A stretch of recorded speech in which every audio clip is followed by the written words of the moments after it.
Bom dia, bom dia, bom dia. Mais um Morning Call. O que esperar do mercado hoje?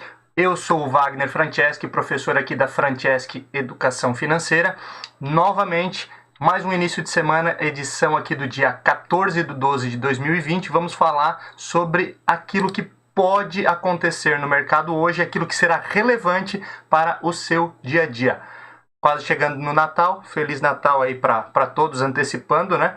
Aqui a minha xícara, tomar um cafezinho e já vamos falar sobre o que nós podemos esperar do mercado hoje e o que aconteceu, o fechamento do mercado na sexta-feira, no dia 11. Vamos em frente então. O que esperamos do mercado e o fechamento do dia 11, Ibovespa praticamente estável no fechamento de sexta-feira, fechando aí nos seus 115 mil pontos. O dólar com uma leve alta de 0,16, fechando aí em 5,05, lembrando aí que não víamos patamares nesse padrão de dólar há um bom tempo, né? Chegou a 5,03 na cotação da quinta-feira, mas ainda um excelente valor, pensando aí em números que nós tínhamos alguns meses atrás, o dólar quase a 5,80. A Nasdaq, Bolsa de Tecnologia Americana, fechou em queda de 0,23%, em 12.377 pontos, S&P queda de 0,13%, e Dow Jones alta de 0,16, fechando em 30.046 pontos. Quando olhamos lá para o cenário europeu, o euro fechou ali em 6,11, estável praticamente, sem nenhuma mudança. A Alemanha teve queda de 1,36%, a 13.114 pontos. França, queda de 0,76, a 5.507 pontos. Reino Unido, queda de 0,80, a 6.546 pontos. Olhando lá para o mercado asiático, na sexta-feira tivemos fechamento aí com queda na China de 0,77 e Japão queda de 0,39. Olhando para as criptomoedas, tivemos aí o Bitcoin fechando com uma alta de 0,07%, praticamente estável, Ethereum com queda de 0,93%. E o petróleo Brent com queda de 0,54% e o WTI com queda de 0,49%. Lembrando aí que no pregão de quinta-feira nós tivemos aí o petróleo Brent subindo acima dos $50 o barril, coisa que nós já não víamos desde o início da pandemia. Falando aí um pouquinho então sobre esses números e falando sobre o que nós podemos imaginar do mercado hoje. Tivemos uma semana bem turbulenta na semana passada ali nos mercados mundiais, enquanto na sexta-feira o Brasil teve alta, praticamente a Europa, Estados Unidos e Ásia tiveram quedas.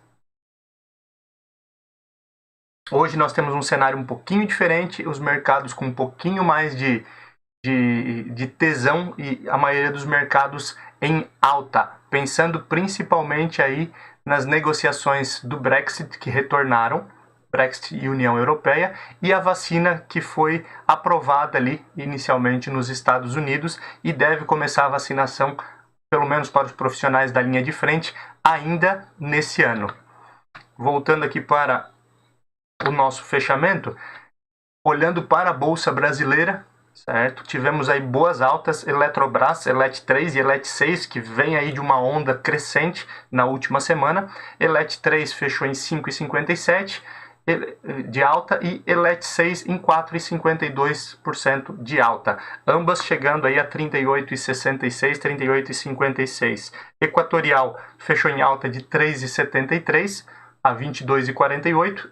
Eng 3, que é outra da área de energia, em alta de 3,64 e Semig alta de 3,24. Vemos aí boas altas nas empresas distribuidoras de energia, um pouco também pensando aí na bandeira vermelha, o que vai aumentar as despesas, mas também vai aumentar a rentabilidade dessas empresas, e outras notícias aí, principalmente no que se fala em desestatização da Eletrobras, que é planejado aí para o ano de 2021. Por outro lado, nós tivemos algumas baixas, principalmente olhando aí para o setor de varejo. Lame 4, que é lojas americanas, fechando aí quase 5% de queda a 23,74. Prio 3, com quase 4% de queda. Prio que vem aí de alguns dias de alta, né, mas automaticamente tem oscilações de acordo aí com o preço do petróleo. E outra varejista, BTOW, também aí com 3,21% de queda. São as principais baixas aí do fechamento de sexta-feira, além de Yunds e Multiplan. O que nós podemos esperar hoje? O que há de relevante hoje na agenda econômica? Hoje, segunda-feira, dia de liberação do relatório Focus, o que os especialistas, os economistas esperam para esse último mês do ano, para essas últimas semanas. Na última semana, o último relatório Focus já foi adiantado ali um aumento esperado na taxa de inflação e vamos ver o que os especialistas falam após a divulgação do relatório hoje. Também hoje temos divulgação do Índice de Atividade Econômica, o IBCBR, de outubro. Lembrando que esse índice, o IBCBR, ele é praticamente uma prévia do PIB. Então ele é muito relevante aí para o mercado brasileiro, para nós olharmos o que podemos esperar aí para esse fechamento de ano em números para o Brasil. Olhando para o mundo, tivemos aí divulgação da produção industrial no Japão, divulgação do índice de preços do atacado na Alemanha, produção industrial na zona do euro e na produção industrial na região da China, ambos para novembro. Falando em China, principalmente a produção industrial da China, ela já vinha de uma série de altas, agora aumentou ainda mais. Esse dado foi divulgado hoje pela manhã e se consolidando novamente a China aí como um grande player. Obviamente ela foi a primeira atingida aí pelo coronavírus, a primeira também a começar a controlar o vírus, a pandemia, e automaticamente ela vem surfando melhor essa onda e está numa crescente bem maior do que os demais países do mundo aí que sofrem muito com a pandemia do coronavírus. Olhando aí para o cenário político, assim como já foi à tona e a retórica da semana passada, a movimentação na Câmara e Senado, pensando, obviamente, em sucessão, já que Davi Alcolumbre e também Rodrigo Maia não podem se reeleger como presidente das respectivas casas. Agora, Congresso e governo trabalham na sucessão de cada um deles.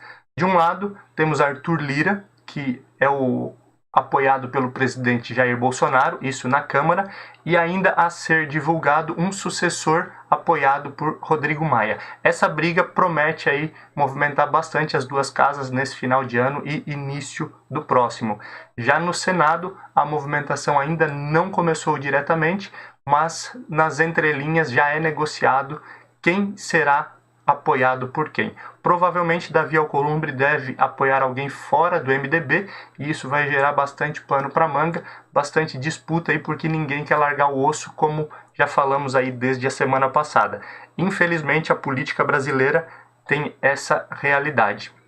Falando ainda em política brasileira, analistas políticos enxergam uma relação mais complicada entre Congresso e Jair Bolsonaro e com a perda de apoio, principalmente por algumas atitudes e algumas mudanças aí dentro da Câmara, provavelmente o presidente terá maior dificuldade de governar nos próximos meses. E aí, quando falamos sobre isso, nos vem à mente o início do próximo ano, início de 2021, onde diversos projetos têm que ser aprovados, diversas medidas, principalmente no que falamos aí de risco fiscal, em questões de privatizações e diversos outros pontos que são importantíssimos para o risco brasileiro e para que o governo consiga driblar toda a crise que veio com a pandemia do coronavírus. Com essa maior dificuldade se espera também uma maior dificuldade de aprovação dessas medidas. Voltando aí ao apoio de Jair Bolsonaro a Arthur Lira, que é o candidato aí para a presidência da Câmara, se imagina que teriam muita força as privatizações com ele à frente da Câmara, mas a reforma tributária perderia e muito, visto que ele não é tão favorável à reforma tributária e não trabalha tão forte nos bastidores em relação a isso. Olhando para o cenário mundial, hoje nós tivemos a notícia aí de que o Brasil caminha para 7 milhões de casos de coronavírus.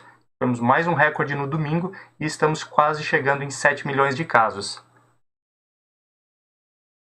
Importantíssimo também, o STF, por meio do ministro Lewandowski, deu 48 horas para que Mansueto, que é o nosso ministro da Saúde, divulgue o cronograma de vacinas. Por que foi feito toda essa movimentação?